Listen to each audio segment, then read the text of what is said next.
Dell is finally updating the design of the XPS 13 this year, at least, a little. After maintaining the same appearance, style and port selection for 3 years, Dell is upgrading the XPS 13 with an even lighter simplified version, a new white and gold color option and upgraded ports.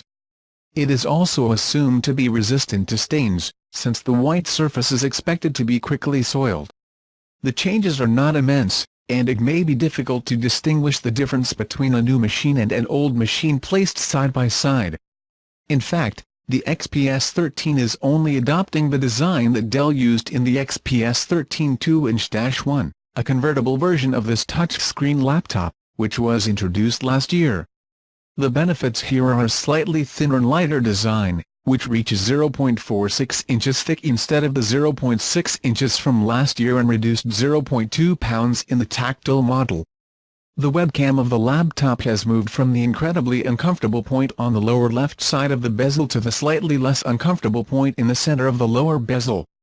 The XPS 13 now includes 3 USB-C ports. And although the new appearance in white and gold is not as good as that of the competitors in this color scheme, at least it is a good option. The disadvantage is that, when switching to USB-C, the XPS 13 loses its 2 USB 3.0 ports, so you will need adapters. Photographers will also be frustrated. The SD card reader on the laptop has been replaced by a micro SD card reader, which is much less useful.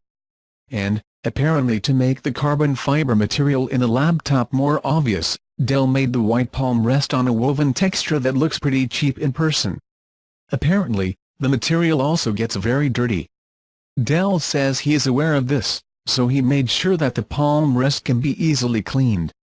He says that if he gets permanent markers, mustard and other staining materials on the white surface, he can eliminate them in a week without any problem. So do not leave your sandwich there for more than 7 days.